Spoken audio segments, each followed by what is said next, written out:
Welcome to the FIFA Women's World Cup Preview Edition. Jason Longshore, John Nelson here with you this evening to get you ready for the tournament.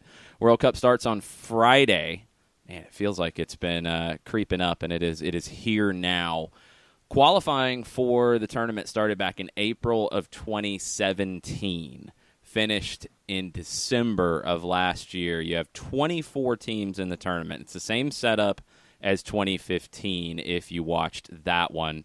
5 teams out of Asia, 3 out of Africa, 3 out of South America, 1 out of Oceania, 9 out of Europe, 3 out of CONCACAF. I'll be looking forward, John, to when this tournament continues to grow. I mean, it's not that long ago that it was at 16 teams. 24 is a step in the right direction. You did see a few newcomers in Canada 4 years ago struggle a bit, and I think you might see that again this time around. But when you can get the Women's World Cup to the same size as the men and have more countries with opportunities to play at this stage, I think it accelerates the growth of the women's game worldwide. No question. And for me, you have the things that you're looking forward to, and I know that we'll get into individual players and sides as we go. But for me, as the patron saint of the underdog, I guess, on the show, I'm looking forward to seeing the 4 first-timers, Chile, Jamaica, Scotland, South Africa. And that, to me, adds to what you were just talking about the growth of the game and seeing fresh faces and seeing how it's impacting these countries and seeing how the fans will come and support these 4 sides in addition to everybody else who's been there before. So for me, it's looking at the debutantes and how they're going to be looking at the ball the first time and who their dance partners are going to be. So that for me is the initial excitement that I have. Yeah, I mean, always when you get new teams and new faces, and this time you get Jamaica, the first Caribbean nation to qualify for the Women's World Cup. You get Scotland in for the first time, and keep an eye on Scotland. They're not a pushover. Chile out of South America, South Africa out of Africa. You get some new countries in it, and every time you see this happen, you see a growth in the women's game in that country, and that's maybe been the biggest storyline across the world since we were last at a Women's World Cup in Canada 4 years ago, is the growth of the professional game. And the NWSL is a big part of that. With 9 teams, they're sending 73 players to the World Cup. That's the highest number for a professional league, with one of the smallest professional leagues. The next one is one you might not have expected, Spain, La Liga. La Liga is sending 52 players, and FC Barcelona leads at the team level with 15 of their players heading to France. You've seen big strides in Italy as well as Serie A, and the Italians are back in the tournament for the first time in a long time. That growth at the club level is, to me, the biggest storyline, and I think it's leading to the most wide-open tournament that we've ever seen at the Women's World Cup. Yeah, and I think that's also going to be the fun part for those of us who, while we have the rooting interest in a side, seeing where the game has come from, and you have the leagues in France and Marseille and the teams there with their league as well, but for the NWSL to be sending 73 players to the World Cup, I think it speaks a lot about how the United States is a growing hub for action, whether it's with MLS and players coming and wanting to be a part of MLS, and now on the NWSL side where you're sending this many players to the World Cup. And the fact that it's 20 more than La Liga Femenina, to me, I think that speaks volumes about where the NWSL is heading and what it's been able to accomplish, and where I think it also wants to go over time. But 20 more players than Spain's La Liga, I think that speaks volumes to the NWSL as well.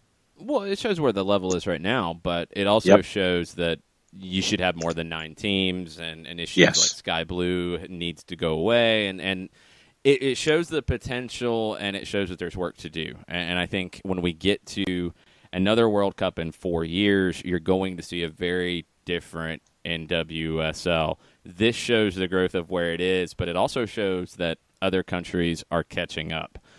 we're going to get into each of the groups. We're going to go through the groups. We're going to talk about each of the teams, players to watch, things about each team to keep in mind as you watch these matches. All of them will be on the Fox family of networks, FS1, FS2, on Big Fox.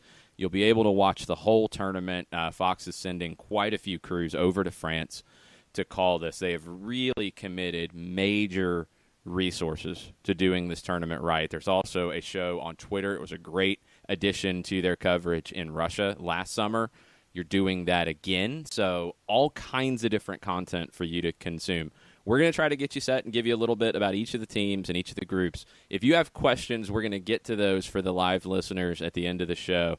We'll also give you some predictions from the two of us. And if you listen to this later and you have questions, tweet at us at Soccer Down Here. Let us know, what you're excited about with this tournament, what you're looking forward to, who are maybe some of the teams that you're going to be looking forward to watching, who are some of the players that you love to watch, and just some of the storylines that have grabbed your attention and how much you're going to be watching this tournament. Let us know throughout the tournament. We're going to have some more content for you as we go all summer. And it all kicks off on Friday, and it kicks off for the hosts on Friday. France. They obviously qualified because they are the host. They are your favorite in Group A, and a lot of people have them as the favorite in the tournament. Tons of talent. That's never been an issue for France. They've never made a World Cup final, though. And they've had some just mental collapses in recent years that's cost them quarterfinal matches in major tournaments. They've been to a World Cup semi, never been to that World Cup final.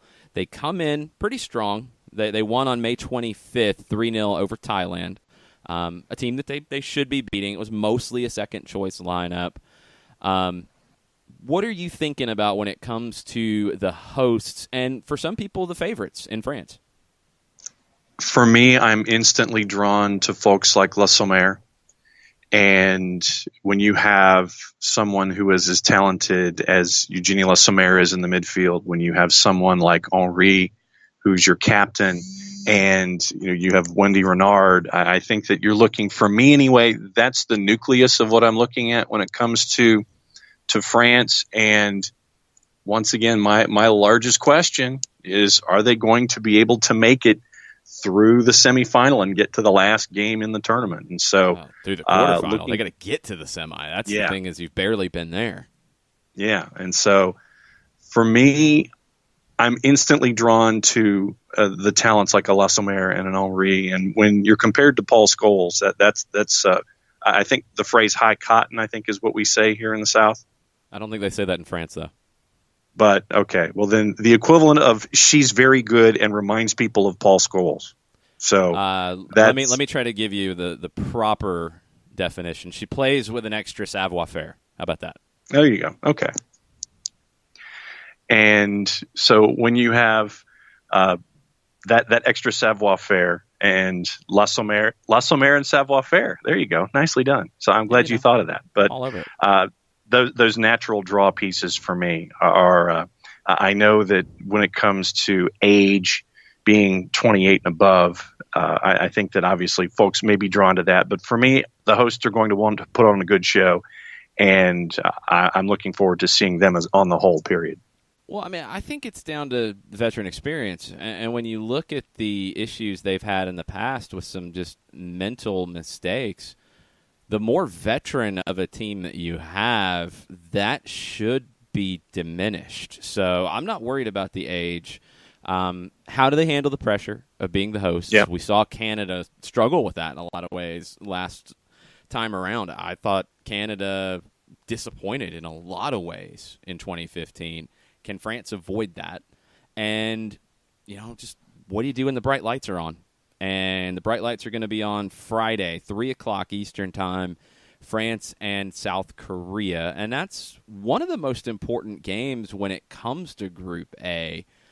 South Korea is a team that could make the next round. I don't think they're a lock in anyway. The rest of the group in Group A, it's France, it's South Korea, it's Norway, it's Nigeria. It feels like a toss-up after France. They should win the group. South Korea is one that has had some good results as of late. They've had some results that are troubling, and they've got a I think, make a step up in this tournament. They are ranked number 14 in the world. That puts them right around a team like Spain that I could see as an absolute Cinderella in this. A team like Norway that we know is very strong. And can South Korea make that jump? Well, we'll get a good sense of it on Friday afternoon. Yeah, and when you look at the matchups themselves, you're looking at a South Korea-Norway at the tail end as that last match day. And obviously South Korea wants to put that best foot forward, and then they have Nigeria as their second match. But match day 3 against Norway, that one to me is obviously that's going to decide who's the 2 and who's the 3 in my mind as I kind of leak my predictions here a little bit. But for South Korea, it's midfield, it's Cho, and it's G. And both play in the Premier League. Cho is at West Ham. She joined West Ham, and G is with Chelsea. So everything for me is going to be focused on the midfield for South Korea.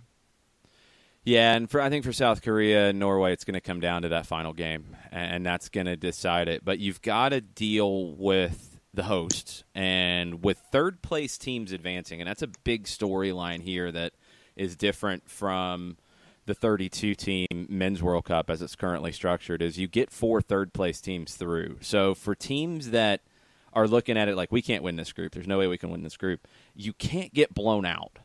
And that's the key. Is you've got to keep a game like one with France, if you're South Korea in that opener, you've got to keep it tight. And if you lose that 1-0, you got to feel pretty good about either getting through as the number 2 team if you knock off Norway and Nigeria, or maybe getting through as the third-place team if you have to. Got to keep the game against the favorite tight. And that's the one for South Korea that starts the tournament. It's going to have to be a strong performance there. You look at the coach, Yoon Duk Yeo. In order to reach the knockout stage, we must collect points against European teams. Through the April and May friendly matches, we'll especially focus on finding solutions to beat Norway. And when you talk about Norway, they are what you would expect from a Scandinavian men's team. They're pretty direct. They are going to have good size, good strength, and that is pretty much the opposite of a South Korean team. So that will be the absolute clash of styles in that one, and I think second place in the group comes down to that match. What are you thinking about Norway? Well, I think the first thing that you have to think about Norway is who's not there. And I think that's one of the bigger storylines, that who isn't there for Norway, the winner of the first ever Ballon d'Or, Ada Hegerberg, not at the tournament. And for me, then that means that the defense that's anchored by folks like Mjelde and Thoristatir, that's going to be that to me is where I'm looking. Where when I was looking at South Korea, it's the midfield. For Norway, it's the defense. And you mentioned the clash of styles, and for me, I'm looking at the defense more than I am the offense. And so looking at Norway and South Korea, I was looking at Norway, and with their experience and who they're having to put in place of someone like a Hegerberg, and it's multiple people doing that. For me, I'm looking at Norway over South Korea when that matchup comes to be. Yeah, I'm a little surprised when it comes to Hegerberg that they haven't been able to figure this out. She left the team in 2017. She played in 2015 at 19 years old, scored 3 goals to help Norway get out of the group stage. She left, and when she left, she said she didn't like how women's soccer was treated in Norway. Hasn't played for the team since. Since she left, the Norwegian FA and the Norway Players Association signed an agreement that helped that pay scale disparity between the men's and women's players, awarded equal compensation. But Hegerberg said it wasn't just about the money. And the coach said, we've tried to solve it. We've had meetings, but she decided not to play. And that's a huge absence. Because, I mean, you're talking about, if not, the current best player in the world, on that short list. She won the most recent Ballon d'Or. That hurts. And Norway's a talented team, but that's a big piece. And Norway's not that talented to be able to just say, oh, yeah, fine, we can miss one of the best players in the world. This is an interesting group because I could see any of the other three teams, even two of the other three teams going. Norway, to me, is the favorite of the three. I think they should get second place. But let's not discount Nigeria as well. Nigeria, they've struggled in the last four tournaments. They haven't been able to get out of the group stage. This is not quite the group of death, but pretty close because after the hosts, it's three teams that are pretty even. Nigeria won the 2018 Total Africa Women's Cup of Nations. It's their third straight, their fourth going back to 2010. They've got players who are starting to play professionally in Europe, play professionally in China. They played Sweden, very difficult in 2015, and they were in the group of death in 2015. It was a 3-3 draw with Sweden. They lost to Australia 2-0. They lost to the U.S. 1-0. And, I mean, they were in it the whole way through. They've qualified for every World Cup. 7 teams have qualified for every Women's World Cup. The other 6 outside of Nigeria, they've been to a final. Nigeria, the furthest they've been is a quarterfinal. If they have a quarterfinal run here, I think they would be very happy with that. They'll be ecstatic if they can get out of this difficult group. No doubt. And for Nigeria, you're looking at Oshoala, the Golden Boot, Golden Ball winner at the 2014 U20s. She's on loan to Barca, if that tells you anything. And then an 18-year-old, Anam Imo, who is playing in Sweden right now. But I think that if you look at the third match day again, and if Norway and Nigeria, you know, that one's I'm anticipating that one being pretty tight. Same for Nigeria, South Korea. If you get to match day 3 again on the 17th, and France and Nigeria are going at it match day 3 besides South Korea, Norway, and France puts up a number, then that could spell the end for Nigeria in this group of almost death, I guess is what we're referring to it as. The group of difficulty, for sure. Group of difficulty. There you go. See, Nigeria's got a different situation than South Korea. It's the opposite. So South Korea starts with the hosts. Nigeria finishes with the hosts. If South Korea has a bad day 1, they're going to have to bounce back quickly, and they play Nigeria in that second game. Nigeria gets Norway in the first game. It's difficult, but it's doable, and it's possible to get a result there. And if you get that, then you get confidence, and you get South Korea in that second game. I think for Nigeria and South Korea, that second game is the critical one. The winner of that has a shot. The loser's done. Final day, it's Nigeria, France, South Korea, Norway. South Korea has to survive game 1. They have to beat Nigeria, and then it's just going to be down to what you need against Norway if you can pull that off. This is a tricky group. A group of difficulty. Yeah, it's a big challenge because I think you could see any of the others getting through. France, if they don't get through, it's a catastrophic failure. It is an absolute catastrophic failure. I think they're one of the favorites in the tournament. Who goes with them? It's kind of a toss-up. A player for Nigeria to keep in mind, and you mentioned Ashowola, one of the best players in this group. And it's probably between Ashowola and Lesumer as the top 2 players in this group. And they'll be your players to keep an eye on. They'll be the players that have the highlights. I feel like if Nigeria can get a win against Norway, they go through. Don't know if they can, but that's the game that they could surprise everybody. Because I think the experts think it's Norway. It's because of track record, because of history, and because of Nigeria's recent performances. But Nigeria almost feels like Ivory Coast in the men's tournament, where they've had really difficult draws. They have a ton of talent. They've just had these difficult draws that you have to be almost perfect to get through. I think they pull it off this time. I do. I think they get out. I think they make it to the knockout rounds, and we'll get into deeper predictions in just a bit. Well, and don't be surprised. Don't be surprised if you see somebody make it through as a 3 at 1-1-1 with a goal difference that might be 0 or might be -1. Just don't be surprised. Oh, no, don't be surprised if you see somebody get through with 3 points and a goal difference that's low, because 4 out of 6 third-place teams get through. So you could see a team with 1 win and 2 losses sneak in. It really is. It's hard to predict with third-place teams and who goes through. That's the big wild card here in this tournament. So you're in it all the way through. Even if you have 2 losses going into the final day, we've seen it happen where a team gets a win, puts up a good number, flips some goal differential, and sneaks through with 1 win and 2 losses. So you can't give up on it. And when you look at that draw, if you're, South Korea, for example, if you lose your first 2 and then you can flip it on Norway in the final day, you could pull it off. It's possible. So keep that in mind as you look at the third-place teams and keep an eye on those standings. Let's look at Group B.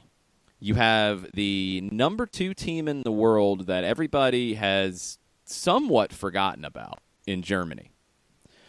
Germany has not lost since the end of the 2018 She Believes Cup. They beat Chile 2-0. They dominated in qualifying. They have qualified for every World Cup so far. Really, really good attacking team. And Wolfsburg's Alexandra Popp is one of the players to keep an eye on here. What are you looking at when it comes to the Germans? I'm really looking forward to just seeing them play in general with the attack. You have Pop, you've got Morozan, you've got Huth, and you have Leah Schuler, who is at 21, someone to keep an eye on for the next 8 years or so, at least in a perfect world. So for me, we talked about teams coming through with defense in Group A in some points. I think for Germany in Group B, this could be one of the ones that turns it into FIFA 19 if they have their way. Germany should be a team that can do that, but it's not an easy group for them. It's not a walkover. It's China, Spain, and South Africa in Group B, along with Germany. Let's start with China as the rest of the group. It's been a weird recent bit of time for China. In the early days of the Women's World Cup, China was a powerhouse. I think we all remember U.S. over China in the final in '99. China hosted the first Women's World Cup. They have not been at that level for maybe a couple of generations now.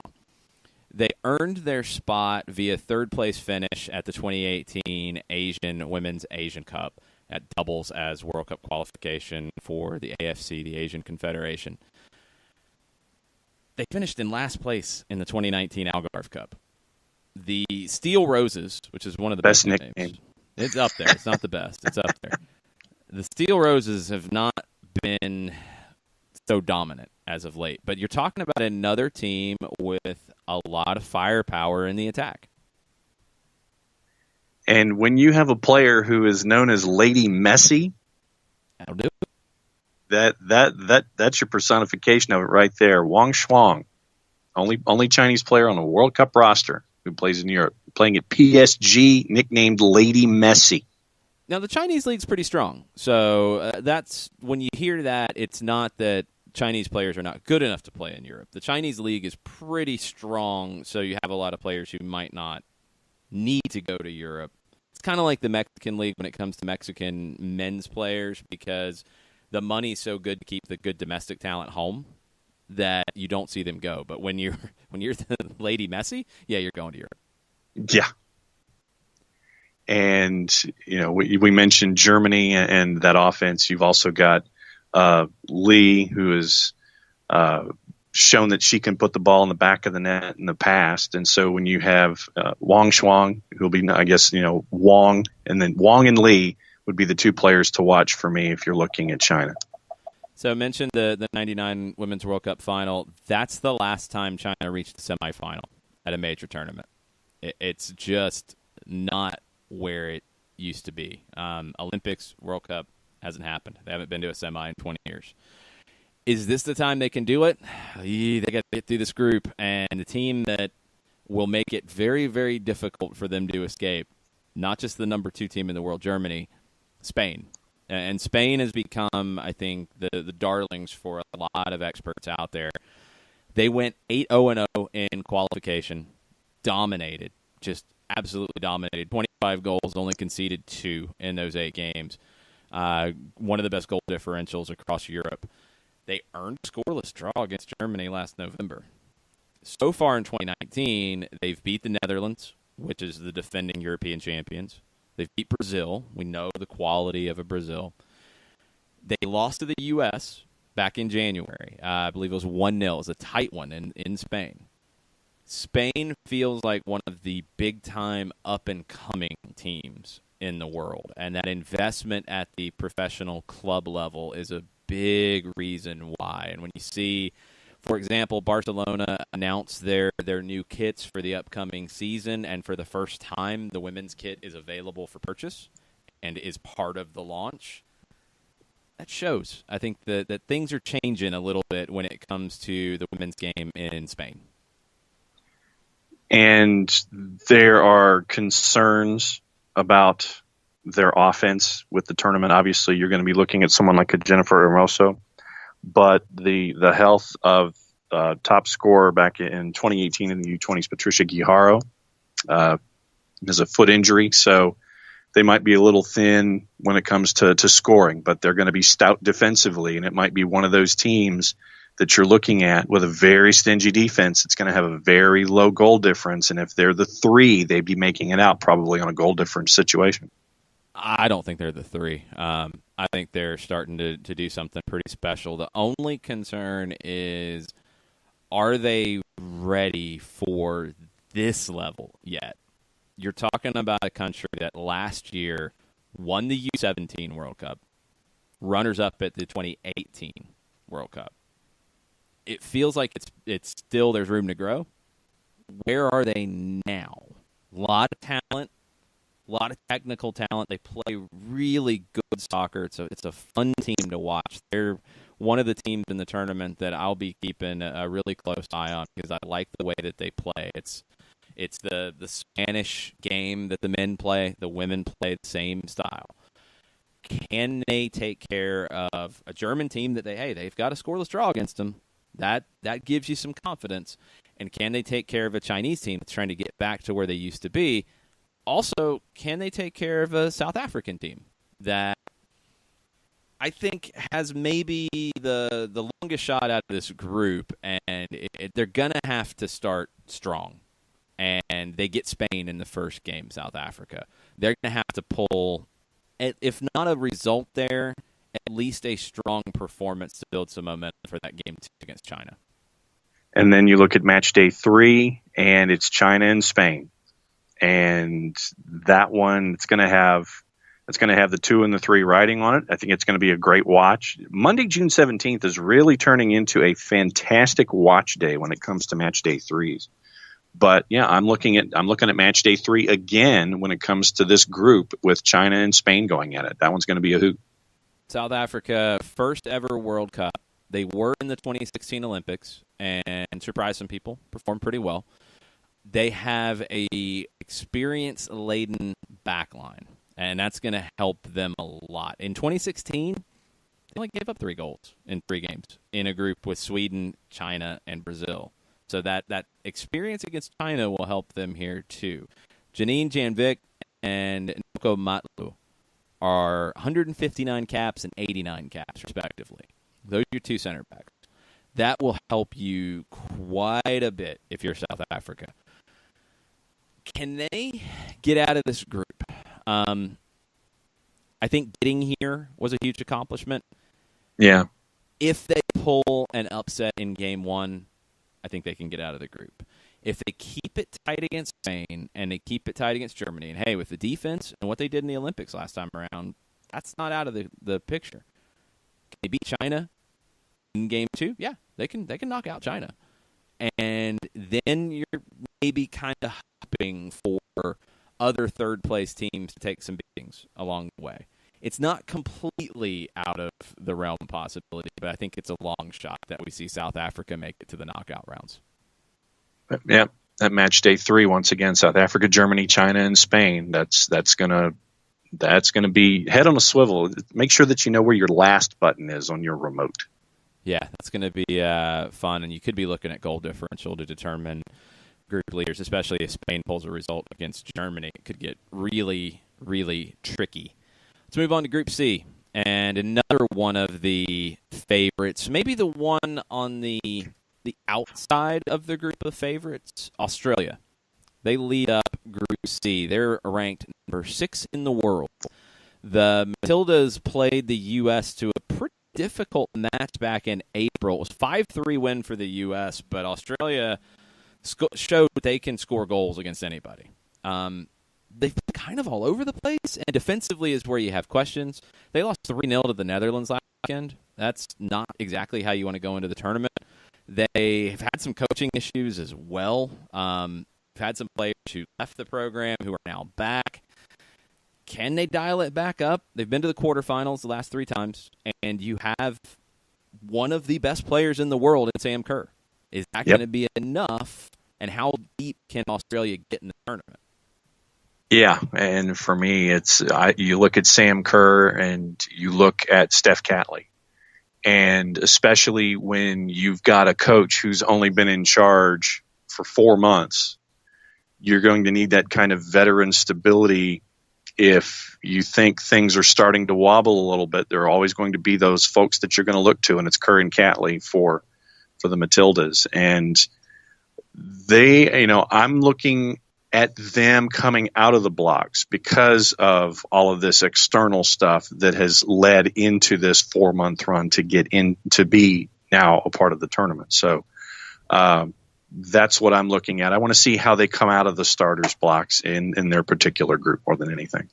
They've never been able to get past the quarterfinals. Ante Milicic, who is now in charge, the previous manager, Alan Stasic, was fired 4 months before the tournament. Milicic actually took over 2.5 months before the tournament, and you're having to get ready on pretty short notice. The talent's there, especially in the attack, and I think the confidence is there in a lot of ways. And even with the managerial issues, you're talking about since the last World Cup, Australia has beaten the United States in 2017. They won the Tournament of Nations there. Beat the U.S. in Seattle 1-0. They tied the U.S. in 2018 in that tournament. They lost 5-3 in March in a friendly. You have one of the best players in the world, who doesn't have a World Cup goal, by the way, in Sam Kerr. No World Cup goals. 31 goals in 76 appearances for Australia, but no World Cup goals. Pretty sure that's going to change this time around. And I think you get a group, too, that maybe things have fallen into place for Australia to be a powerhouse here and build as this tournament goes on. And I think that's what they're going to have to do. I don't think they play their best in game 1. I think they need to build and come together and grow together in this tournament. So keep an eye on Australia. I think they get out of the group. I think it's pretty comfortable. Italy is a team to really keep an eye on here. It's the first time they've been in the tournament in quite a while. 1999 was the last time. And a big reason why is that investment in the game from the big clubs. All but one player for Italy play in Serie A. 8 players from Juventus, which hasn't really been in Serie A for that long on the women's side. 6 from AC Milan. You've had very quick growth. And I mean, we've talked about it on Soccer Down here. 39,000 fans at a match for Juve and Fiorentina. People are responding to it. It feels like a real sea change in soccer on the women's side in Italy. They made it to the quarterfinals in the very first Women's World Cup in 1991. They haven't been back since 99. Can they get to the knockout round this time around? And that matchup against Australia, June 9th. I think that's, we talk about Australia. Game 1. Yeah, game 1. And I'm wondering about Australia coming in. This could be a chance for the Italians to pounce. And you talk about Group A being the group of difficulty. I think that Group C is the group of almost as difficult, when you're looking at an Australia and a Brazil and an Italy and a Jamaica for various and sundry reasons. So this one is going to be another group that is stacked for interest, and I was looking at match day threes for a lot of them. I'm looking right out of the blocks for this particular group because of Italy and Australia on the night. Keep an eye on their striker, 21-year-old Valentina Bianchetti. She is the top scorer in Serie A, 21 goals on the season for AC Milan, 6 goals for the Azzurra. It's a young group, and it's a group that doesn't really have any baggage here coming into this. You don't have like all this past history of, man, we've been really close. We haven't been able to get out of the group. We had tough draws. It doesn't feel like some of the other countries, though, that are just happy to be here. I don't think that's good enough for Italy. I think they do want to get out of the group, and they come in kind of fresh. I think they probably do get out of the group. And one reason why is Brazil is not the Brazil that we've known for recent years. They're not that team anymore. They did qualify again. They breezed through the Copa America 2018 in Chile. 7-time winners. That is a record in South America. Ton of goals. They haven't really been pushed out of South America. But you have thigh injury for Marta. You have age also factoring in there. This is an older team. And they have not been sharp as of late. I think Brazil could be the biggest disappointment in the World Cup this summer. Yeah. And how many players from Brazil do we know by just one name historically? Well, that's kind of what they do. Yeah. And I mean, you're looking at Tobin and Marta and Adriana and Ludmila and Formiga and Barbara. And, when we were discussing this particular show and what some of our thought patterns were going to be, Brazil for me was one of the ones that I had spot shadowed, and not for a good reason, because of the age and because of this not being a team that is hitting on. I mean, they almost seem like they're a cylinder down in their engine as they're coming into the tournament. So, when you're trying to be an 8-cylinder engine and you've only got 7 cylinders working, that means that you're going to get lapped pretty quickly. But I think it might be a long tournament for Brazil. Formiga is the story here. Midfielder, 31 years old, will likely play in the tournament as well. It will be her 7th World Cup. It'll be a record. Become the oldest player to ever feature at the tournament at 41. She's going to get a lot of headlines. Marta's thigh injury is going to get a lot of headlines. How close to 100% can Marta be? Keep an eye on a player out of the NWSL who's been really good for the North Carolina Courage, and Tobin. Yep. You're going to have to see Tobin. You're going to have to see Adriana, 22-year-old midfielder. You're going to have to see Ludmila, 24-year-old forward. You're going to have to see different faces, because the same old faces for Brazil, I think the wear and tear has started to show.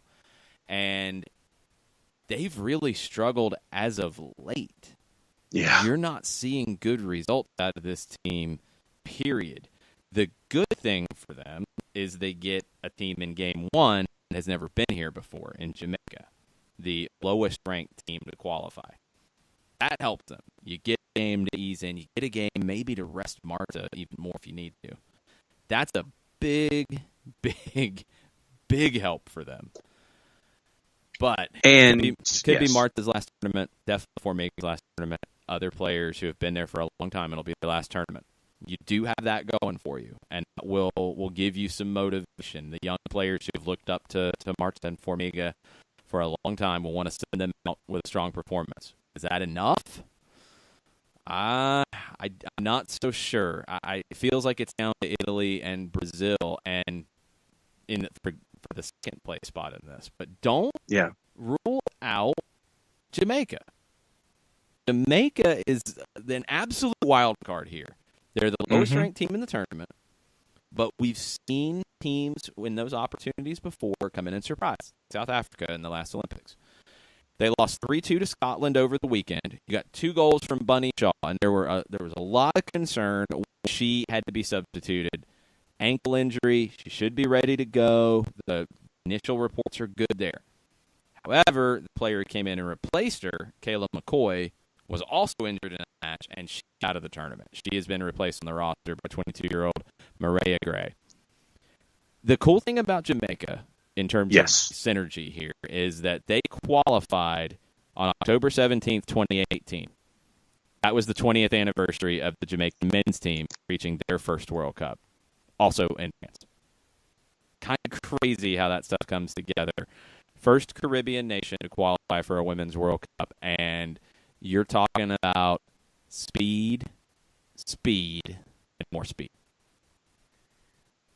Reading assignment for our listeners.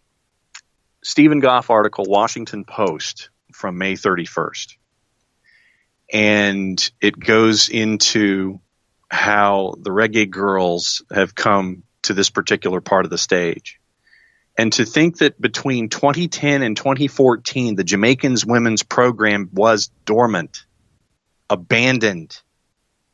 They put every resource into the reggae boys. Yeah, they were support ranked in the FIFA World Rankings. I mean, yeah, they had limited resources. Let's be fair.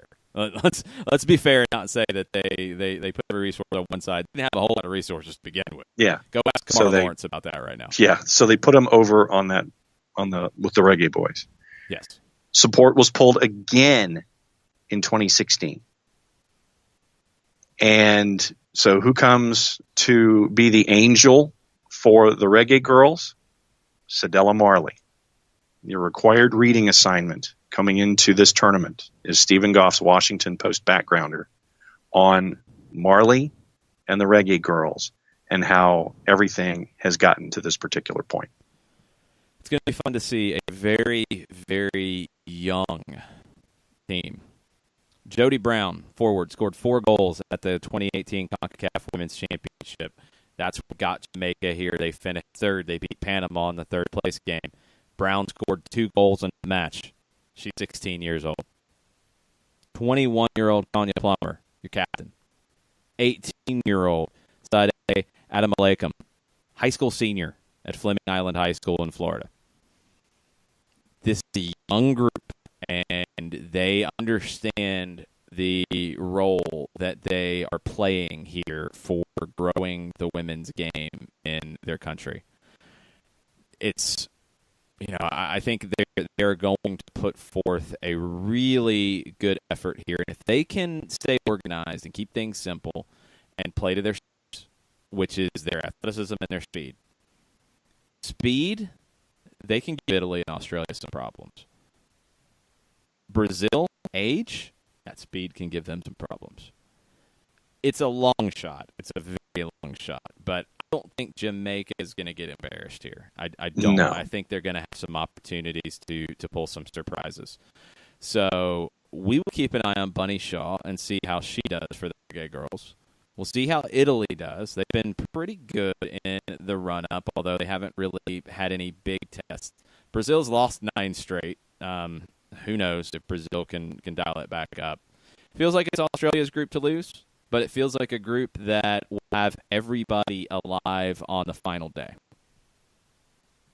Yeah, and for me, I'm looking forward to the stories in this group just as much as the subplots. And, when you look at the 4 names, you have that preconceived notion.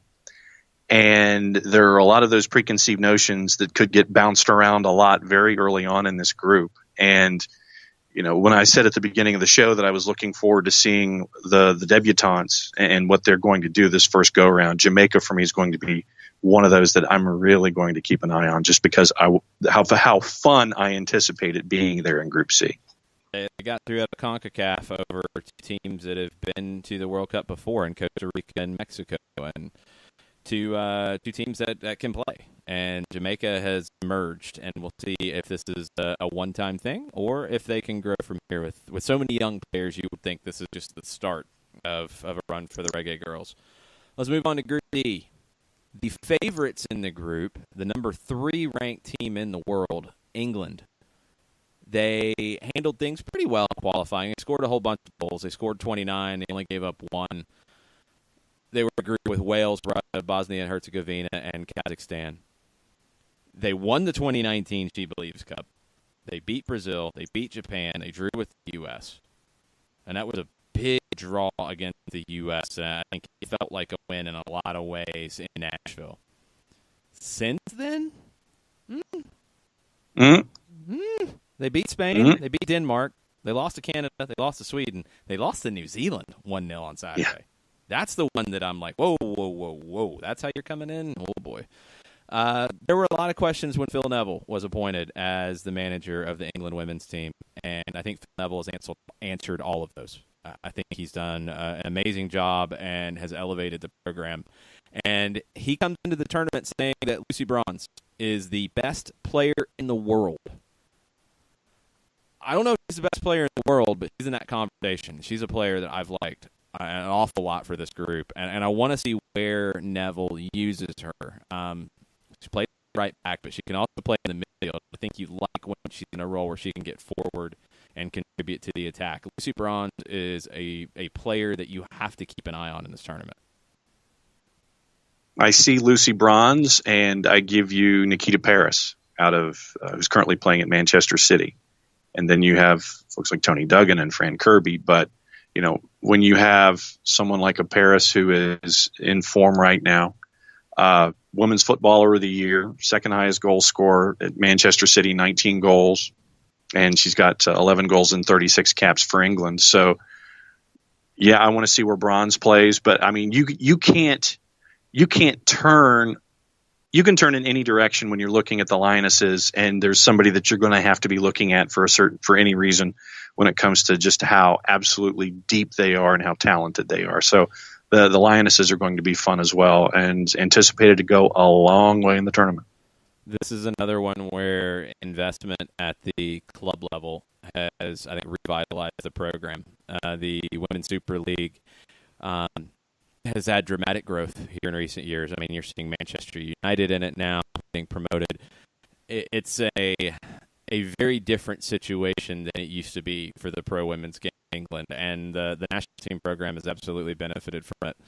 Phil Neville came in and said, I sit here in a position where I'm convinced we can go to this World Cup and have a successful tournament. We have a squad that's motivated and full of world-class players and now have the belief and confidence to go to a World Cup and be successful.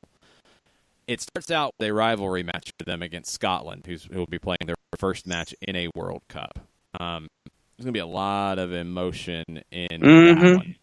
But England is a team that can absolutely be there on the final day of the tournament. And you look at, and you know, we'll get into that in a little bit, but yeah, I agree with you. I think that England could be there at the tail end of it all. And with Scotland, you know, we mentioned firepower. You're looking at Kim Little, and that, you know, for me, and you look at Scotland, and I think the spine for Scotland is what you can focus on. You're going to look at a solid defense at the back. You've got Kim Little with a couple of other forwards up top, and, you know, knocking off Brazil, you know, 1-0. That's something you can hang your hat on. But I think the spine for Scotland is going to be very, very strong and very talented. And that first match, that one with England, that's going to have a lot of meaning behind it. And I don't anticipate Scotland backing down at all. Scotland comes into the tournament after a 3-2 win over Jamaica over the weekend. Over 18,000 fans on hand for it. That broke the record for best attendance for a Scotland women's national team match by about 14,000. The previous had been just over 4,000, so it feels like the dawn of a new era for the women's game in Scotland. If you have not seen the goal that 20-year-old Erin Cuthbert scored in that one, about 35 yards out, absolute golazo. Scotland getting England in the first one and getting that rivalry game. You know, sometimes you come into a tournament for the first time and like the whole occasion like beats you before you play. Look, they're going to be up for a game against England, so that helps. I think it honestly helps them a lot that they get England in game one. That is a must-watch game. That will be one of the games in the tournament, June 9th. really looking forward to seeing that one. I don't think Scotland's just there to make up numbers. I really don't. I think Scotland can push this group. Rest of the group, you have one team that's been there a lot in Japan, and you have another one in Argentina who does kind of feel like a team that's happy to be here. Argentina's preparation for the tournament, they got past Panama in the Intercontinental Playoff. Panama finished 4th in CONCACAF. Argentina got past them. Argentina had been 3rd in the 2018 Copa America. Pretty comfortable getting past Panama. Okay. They went to the Cup of Nations in Australia. They didn't win a game. They came to the U.S. for preparation for the tournament in April, and they played college teams in Utah and Nevada. Not really the best preparation. They had players who've gone over to play in La Liga in Spain, so that helps. But the Argentine league has just very, very recently become professional, and you're starting to see clubs like San Lorenzo, invest on the women's game. Pretty much in the semi-pro group. Yeah. So I think it's going to be a bit of a long slog for Argentina here in group going up against these other teams. Yeah, absolutely. It's going to be difficult. The player to keep an eye on for Argentina is Estefania Bonini. She wears the number 10. We know what that number 10 means in Argentina. She's the leader of this group. She's played in a variety of places, so she's going to help, I think, keep this group grounded. She's played with Colo-Colo in Chile. She's played in Valencia in Spain. She's played for the Washington Spirit as well. The number 10 is a very heavy jersey to wear in Argentina, whether you're male or female. And Bonini will be the one that, if Argentina is going to pull a surprise, it'll likely be Bonini making that happen. She said, and fighting against discrimination and fighting for professionalism and fighting for just support has been a big part of what Bonini's had to do. And her quote coming into the tournament, we're so used to fighting against discrimination, inequality, and lack of resources that we've become stronger for it. We're more united and battle-hardened, and that drives us on when we come up against top sides. They've never gotten out of the group stage in the tournament. If they pull it off, it will be one of the stories of the tournament, and they're going to have to pull an upset somewhere along the way, and they're going to be one of those teams that probably would get through the third-place team with 3 points. Like, that's basically what you're looking at. So you can pull an upset in one of your three. Japan is a team that has been very, very good. They've been to the last 2 World Cup finals. They have not been as good as of late. And they're a team not quite to Brazil's level where you're really worried about them. But the She Believes Cup was not good for them earlier this year. They did the 2-2 draw with Germany. There's a lot of questions about Japan coming into this. Yeah, 3-1 win over Brazil. We seem to be mentioning Brazil a lot. A lot of people beat Brazil. I don't know how important those are. The right-hand side of the dash when it comes to Brazil leading up to this tournament. And then you get a 2-2 draw with the U.S. And the analysis seems to be that with Japan, when the opposition just kind of gains tempo, then Japan has problems. And I think that's something that you have to pay attention to when it comes to Japan coming out of the blocks. And someone like Kumagai, I think, is going to have to come up big as captain for Japan if they're going to dust themselves off and get back to the Japan that we've all seen in the past. And they win the tournament 2011, lose it in 2015. It's going to be tough for them to make it 3 on the spin. It's a new Japanese group, and they needed some new blood. They've been to the last 2 World Cup finals, but that group in 2015, I think the age showed. So you had to kind of regroup coming into this World Cup cycle. And your player to watch, midfielder Yuka Momiki, maybe one of the potential stars of the tournament. And this is a team that historically, since they've become a powerhouse in the women's game, Very technical, very good in possession, very good with the ball at their feet. Not the most athletic team, but one of the best soccer teams in the tournament.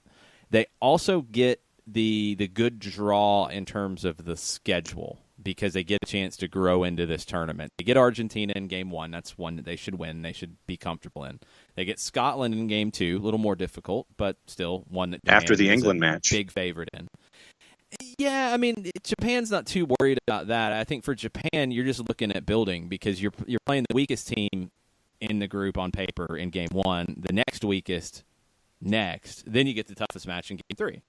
That's good for a Japan team that needs to build some confidence. So keep an eye on Japan. They could go either way, honestly. That's what's so hard to read about them is if they got knocked out in the group stage, it wouldn't shock me. If they came in second and really pushed England, it also wouldn't shock me. Japan's the one that I really can't read just yet, and I want to see how some of these new talents kind of bust through for them. This is one that I think if a third-place team gets through, it might be a little bit of a surprise because it feels like there's a drop-off when it gets to Scotland and Argentina. Group E, Canada, is your favorite here. 5th-ranked team in the world. Canada, disappointing 2015 World Cup. They have not lost in 2019. They beat England in Manchester in April, 1-0. They've got back-to-back bronze medals at the Olympics, but their best-ever World Cup finish is 4th place, 2003. They've been to every World Cup except for the first one. It's a strong team that has Christine Sinclair, and she will likely set the new record for goals during the tournament. It's a team that I think, as good as Sinclair is, as good as Khadijah Buchanan is, I feel like the player that can make this team go from being good to special is Jessie Fleming. And they're going to have a big tournament from her where she becomes a worldwide household name to get where they want to get in this tournament. Canada can make a deep run. Canada can go to a semifinal, and once you get there, you never know. But I think it's going to take Fleming having the big tournament to get there. And for me, it's got to be somebody other than Sinclair who is scoring goals. She's going to need assistance in those numbers. I mean, we all are gravitating toward a Christine Sinclair. That's obvious.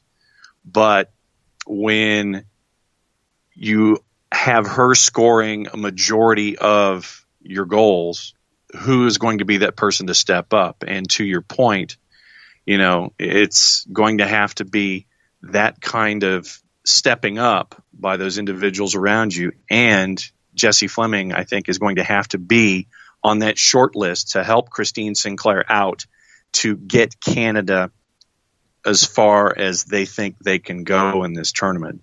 Sinclair is going to need help. Everyone's going to be pinning on her to keep her from getting her goals, even though I know she's going to get her share. So it's who is going to help Sinclair? That's the question for me. It's a manageable group for Canada. They should be able to get out of this with little trouble, and they're in another situation where they can kind of build as the tournament goes on, feeling pretty good about their group draw. Cameroon is in the group.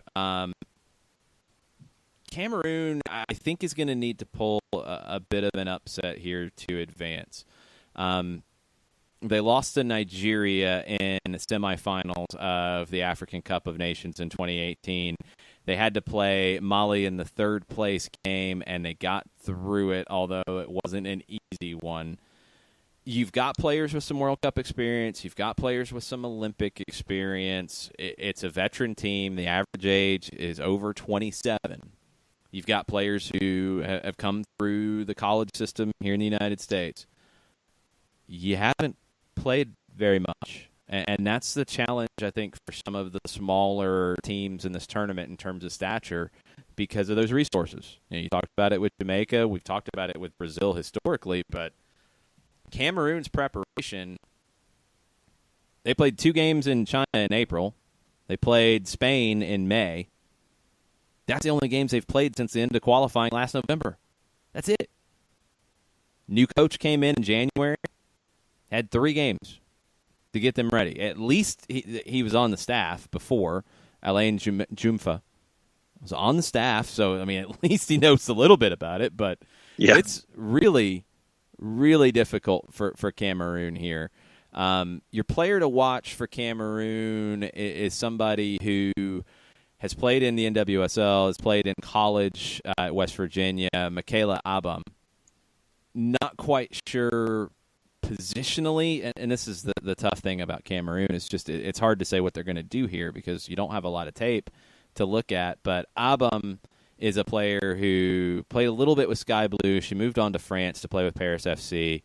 Star at West Virginia, and she could be a big player for this team and be one of those breakout players this summer. And that's, you're going to, for a side that is still pretty much an afterthought when it comes to the sport right now. You're having to do this by lacing up your own cleats and getting out there and doing it, your way.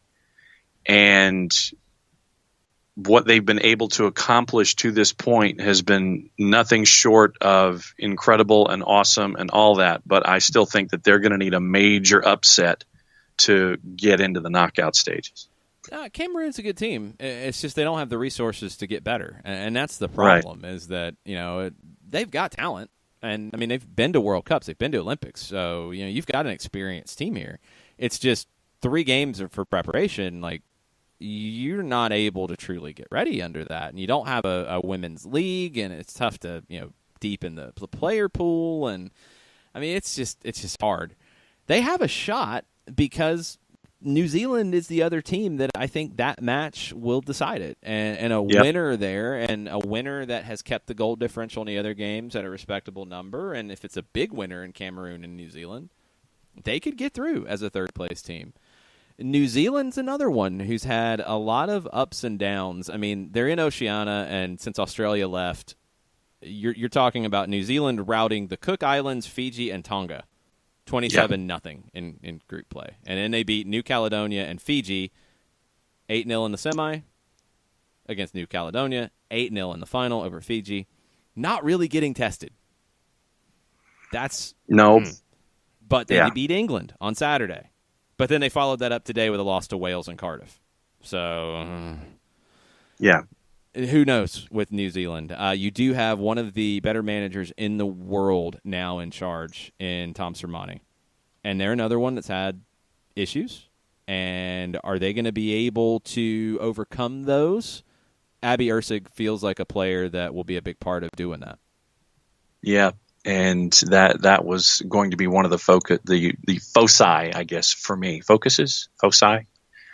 Trying to resurrect my math skills there. But when you're looking at New Zealand, that gravitational pull is going to be Abby Ertz and what she can do. I mean, she's been involved with the national team since the age of 16, but because of all of the stuff that's gone on with the federation and the coaches and the disagreements, she's been away twice. So she's in her 4th World Cup at the age of 29, and she's going to have to be that person that is going to be the flag bearer for New Zealand here in the tournament. Former Tennessee Volunteer Hannah Wilkinson is the wild card here for this team. 2 major knee injuries over the last 4 years. Probably not 90 minutes ready, but she is a special player, and she scored some special goals for the Football Ferns, another one of the great nicknames. She's going to be necessary, and if it's off the bench, it's off the bench, but Wilkinson will have a big hand in New Zealand's attempts to get out of the group. The reason why this group probably comes down to Cameroon and New Zealand playing for third is the other team in the group, the Netherlands, the defending European champions. They won the 2017 UEFA Women's Championship at home. They beat Denmark in the final. Since then, they made it to the round of 16 in their first World Cup in 2015. They finished 11th out of 12 at the Algarve Cup this year. They beat Mexico and Chile recently. They beat Australia 3-0 on Saturday. That's the one that it's like, oh, well, look what we have here. You're talking about another team that plays good soccer. You know, it's a good team. It's a good attacking team, and the Netherlands are one of those teams that under the radar, even though they're ranked 8th in the world. That's heavily because of that European Championship, but they could surprise. They could really surprise in this tournament. Yeah, and you have all of the other experience that we've seen across the European theater, and you have a group really that is 25 and younger, and they're going to be around for a while when it comes to the Netherlands. So I'm looking forward to seeing the youth of the Netherlands going up against the experience in this group, and I have them moving on, and I want to see how they're going to do against the more experienced sides in the knockout stages too. Yeah, it feels like it's Canada and the Netherlands battling it out for 1-2, and it feels like it's Cameroon and New Zealand battling it out for 3-4. The Netherlands, the Dutch attack is what will drive them. If they're getting goals and that attacking front line of Lieke Martens, Vivian Miedema, and Shanice van der Sanden, if they're able to dominate games, the Dutch could go pretty far in this tournament and could be one of the big stories. We'll get to all that as we go. Group F, final group. United States, they are your seeded team. They are the defending World Cup champions. They are number 1 in the FIFA rankings. They breezed through qualifying. No surprise there. They beat Canada to win the CONCACAF championship. There are questions about this team, though. We've talked a lot about them on SDH. You're going into a World Cup for the first time since 1991 without Brianna Scurry or Hope Solo in goal. Yep. And that puts some pressure on Alyssa Nair. You're going into a World Cup with some questions about squad rotations. You're going into a World Cup with some questions about the midfield and the back line. You're going into a World Cup with a ton of attacking talent, almost an embarrassing amount of attacking talent, but you can't play all attackers. This is a tournament for the U.S. that in some ways, 2015, I think we looked at it as the end of an era, and that era is maybe extended a little bit further. So in some ways, it feels like the end of an era, but it also feels like the welcoming of players like Crystal Dunn, like maybe Mallory Pugh. There is young talent coming through as well. I don't know if they've hit their stride yet, and I don't know if we've seen the best of this team since the last World Cup. It was a bad Olympics where they were knocked out in the quarterfinals by Sweden. And we've seen ups and downs since. I don't know what to think of this team just yet. Yeah. And for me, it's the concerns on the outside and the concerns in net. And yeah, I know that the firepower is absolutely amazing. But I'm still looking between the sticks, and I'm looking as your outside backs. That for me is A and 1A when it comes to what I'm staring at when it comes to the U.S. national team. Thad Dooley has come in on Twitter and mentioned someone that we haven't. He says, I always enjoy the aging veteran coming in late into the game to make an impact. Insert Carli Lloyd for the U.S. Yeah, I mean, you have that, but you got to have a game that player can impact. And that's the question for me. I mean, Carli Lloyd being an option off the bench is a great luxury to have. But what do you do with Crystal Dunn, who's played left back for the national team, but it feels like Jill Ellis is trying to find a role for her in midfield at times? All right, then who goes to left back? Julie Ertz, who, to me, I think Julie Ertz is the most important player on this team as a holding midfielder, but also the player that if things fall apart in the back, it's Julie Ertz who's going to center back. Yeah. So if you have to do that, then who goes into the midfield?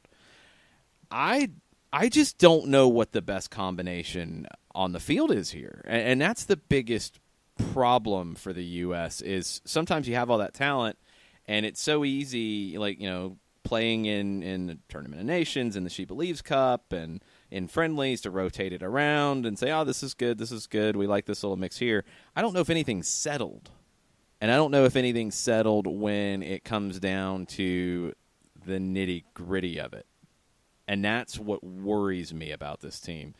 If you have to look to somebody off the bench to save you, Carli Lloyd, Kristen Press, Mallory Pugh, maybe Lindsey Horan if Samantha Mewis beats her out in the midfield.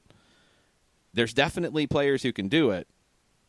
Are you going to be in that position, and are you going to be in that position often? That's the part we don't really know. Sweden is the other team that will push them in the group, and we'll get to Sweden to close out the group. The other two teams in this group should be comfortable wins, and this feels like a group that only two teams are going to get out of. It's Thailand and it's Chile.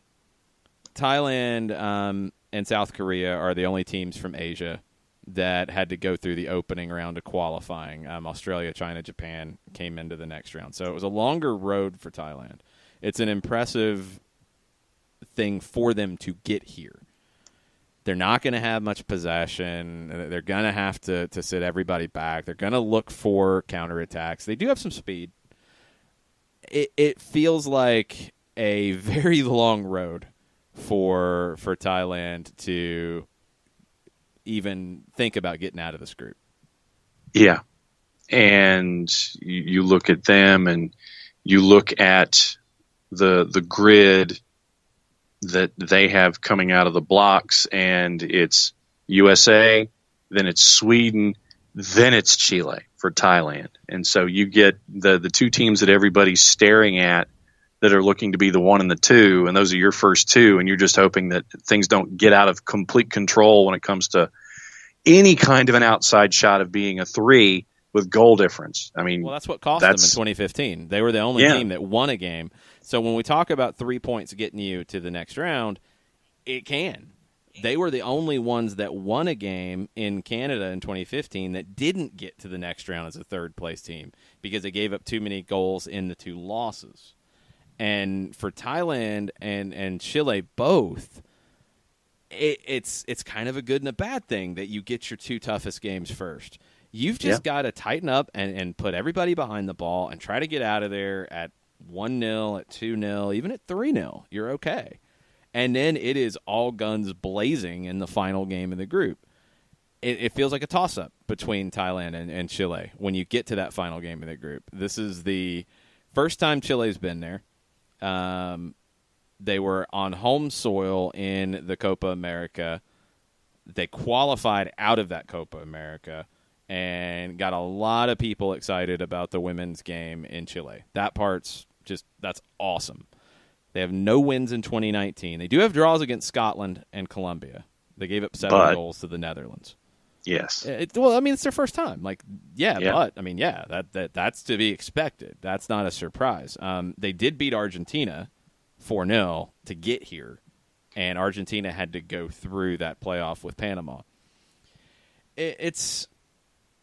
Chile's a tough one to read. We haven't seen them here. They have played a lot of games against top teams.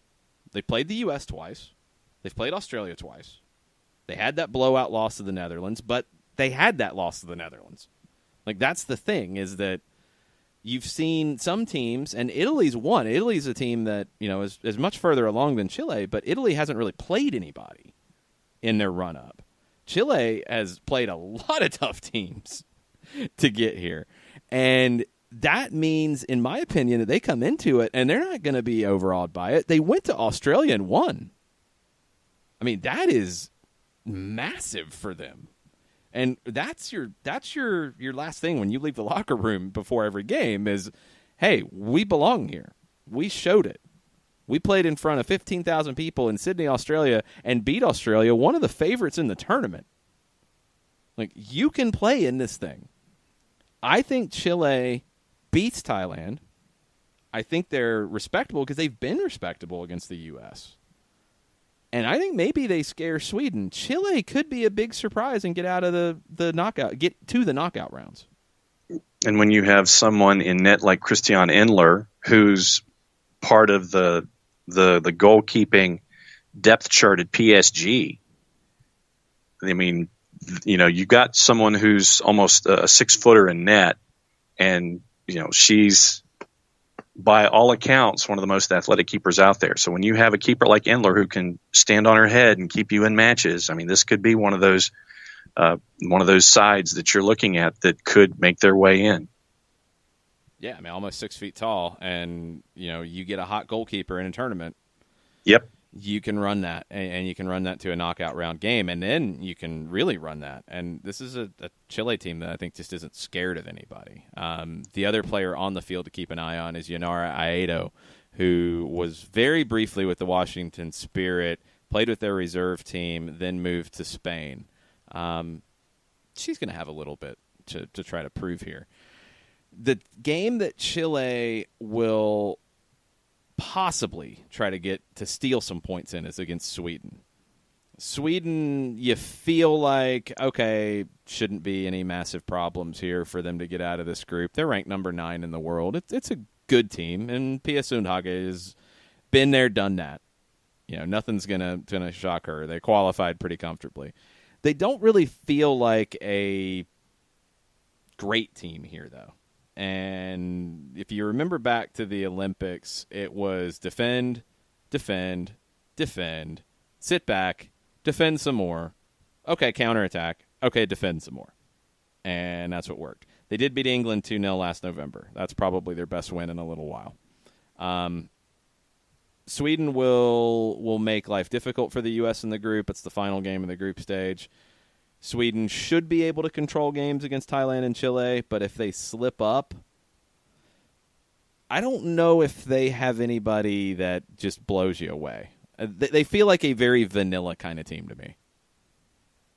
And one of the interesting things that about this group, there was a poll in Sport Expressen. 8 of the 12 managers in the top division of Sweden's domestic league predicted the national team would fall short of the semifinals, but all 12 said they would advance from the group.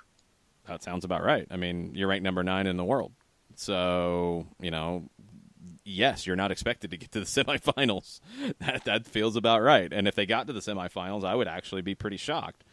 Do they get to the quarterfinals? That's maybe the bigger question here. Is, they should get out of the group. That shouldn't be a problem. But can they get to the quarterfinals? I'm not convinced of it.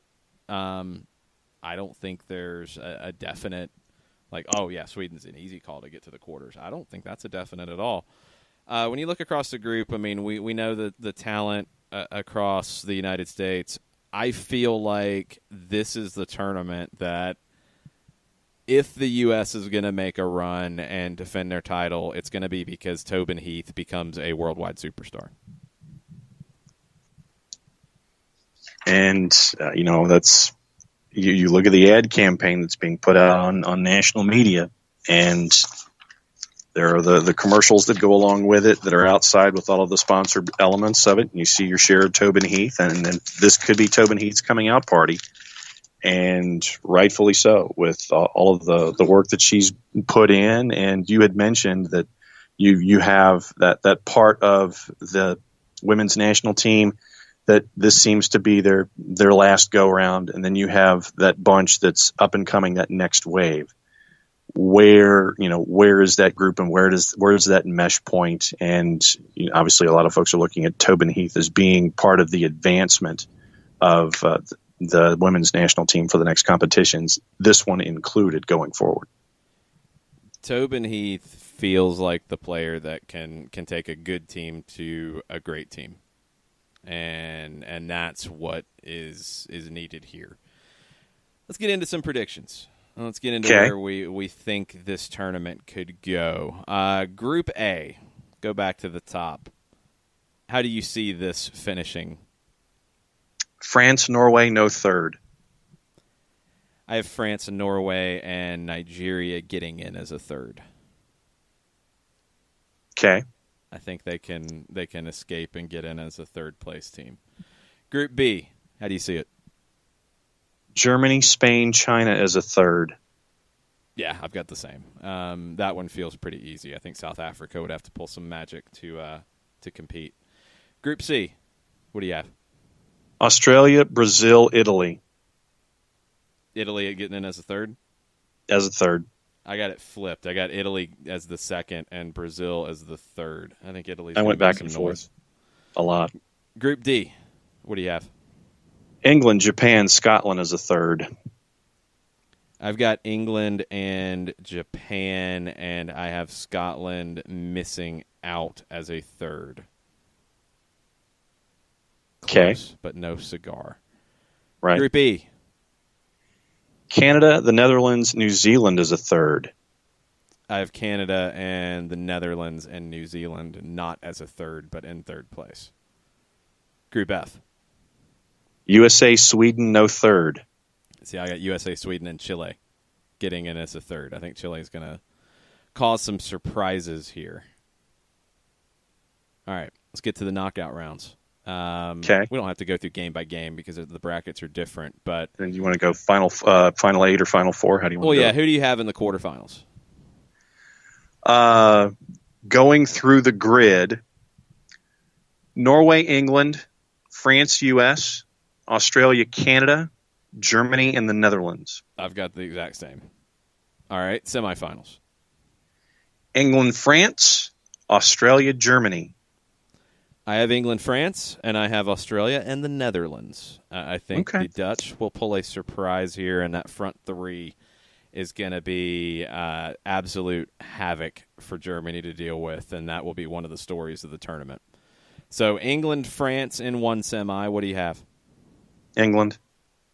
Beating France in France. Yeah. I have France. Australia, and you have Germany. Who do you have making the final? Germany. Wow, I have Australia beating the Netherlands in the final. So you have an England-Germany final in France. Yes. Really weird on a lot of fronts. Who do you have winning that? I have England. You have England winning the World Cup. I have France beating Australia in the final, and I have England, the third-place team, beating the Dutch. I have the French as the third-place team, beating Australia. So, I mean, I think the group, or I think the tournament, kind of our predictions being so similar, there are teams that feel like a cut above. And I wonder how many surprises there's going to be coming out of the group. The ones that I kind of look at that I guess are potential, could Nigeria get into an automatic qualification spot? Yeah. I think Spain and China, I think Spain's better, but China is a team that could push and could, get that third place slot as well, or could miss out entirely. Italy, Brazil feels like a toss-up to me, but I think in those three groups, like France, Germany, and Australia, all feel like a cut above the rest of the group, although Spain, to me, is the one who could pull a little bit of a surprise. I'm not quite as high on Germany as you are. Group D, could I see Scotland getting in as a third? Yeah, I could. You have them as a third, but I feel like England and Japan are separate from the rest of the group. Group E, New Zealand and Cameroon. New Zealand could be a little bit of a surprise here. Could the Dutch win the group? I have them second. I think they could win the group. Canada doesn't really inspire me in a huge way right now, and the Dutch feel like a team with a lot of firepower that could really have their coming out party in this tournament. Group F, could the U.S. lose to Sweden? Yeah, they could. Sweden could win the group. And Chile, I feel like, has had the right kind of preparation to keep it tight in those two games. I don't see Sweden scoring a ton of goals against anybody. Chile has played the U.S. pretty well in friendlies. And if they keep those two games tight and then they beat Thailand, I think Chile can go through.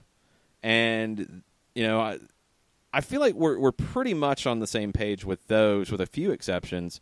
But when you get to the knockout round games, this is where it's really going to get fun. I mean, my bracket, you get Norway and Italy.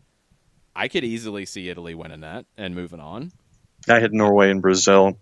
Yeah, I had Italy, just a slot ahead. So, I mean, I could easily see Italy pulling a surprise there and getting into a quarter. I feel like England has a pretty good road. I feel like France has a pretty good road to the quarters. Yeah. U.S. and Spain is my round of 16 match. That's not an easy one for the United States. Yep. That's not an easy one at all. That would be an amazing match to watch. On the other side, Australia and Nigeria, that could be a fun one with the way that I've got it picked out. Canada, Japan, that's a great game. That's an outstanding game. Yeah, I've got that one. I think the Germans have a pretty good road to the quarters, and then Sweden and the Dutch, that should be a pretty good game with a clash of styles. Yep. My quarterfinal games, England and Norway, or England and Italy. I feel like England's the better team. Of course, if it's U.S. and France in a quarter, that will be an amazing match. That'll be a must-see. Germany and the Dutch, for me, in a quarter, that's a great match. That's a must-see. And, of course, when you get to the semis, you've got the best teams in the world. So this is a tournament that it feels like 16 to 18 of the 24 are a cut above. And then it's far more narrow margins when you get to the round of 16 than it's ever been before. I mean, it felt like in previous tournaments, the tournament didn't really become up for grabs until maybe even the semis. I think you're going to see a favorite get knocked out in the quarters. Yeah, wouldn't surprise me. Maybe multiple ones. And for me, I have Germany as that team, that number 2 team in the world, getting knocked out in the quarterfinals. I also have Canada getting knocked out in the quarterfinals, and they're the number 5 team in the world. Yeah, I had them losing to Australia.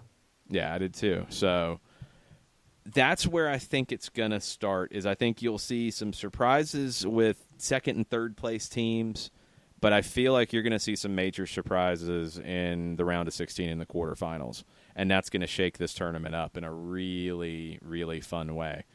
So you've got England winning it. I've got France winning it. A lot of people have the United States winning it. There are people who have Germany winning it. I think Australia is a dark horse. I have them in the final. It's going to be a fun summer. It's going to be a very fun summer to see the growth in the women's game. If you guys who have listened to this, if you have any questions about the tournament as we go on, we'll be talking about it on Soccer Down Here. We'll have some special content for you as well. Tweet at us at Soccer Down Here. Give us your predictions for who you think is going to win it, who you think is going to be a big surprise, who's going to be a big disappointment. If you want to pick Golden Ball or Golden Boot, have at it. Tweet at us with your predictions at Soccer Down Here, and we will either cheer you on or mock you at the end of it. Yes. That's what we do. Yes. That is correct. Any final thoughts on the Women's World Cup, John? I was surprised that you and I agreed as much as we did. Well, I mean, I feel like that's where the tournament is in terms of, like, there are some definite, like, separations in quality, but you get down to the nitty-gritty, and that's where, it's separated for us. I mean, we had different finals entirely. So, you get down to that, you get into some toss-ups. But it's going to be a tournament that I think we're both going to be wrong on some. Somebody's going to pull a major surprise. And when am I really ever more right than anything else? Come on now. Well, you weren't picking any scores here, so you're okay. 2-1. That's my score. Yeah, pretty much 2-1 in every game. That's the John Nelson special. 2-2 or 2-1. Pretty much. Well, that's it for the Women's World Cup preview. Thanks for listening. Tweet at us at Soccer Down Here with your thoughts. If you think we're crazy, tell us. If you like the picks, let us know. And if you have your own picks, please contribute to the discussion. We'll talk about it throughout the summer. Thanks for listening. Mucho platiel. Mucho platiel.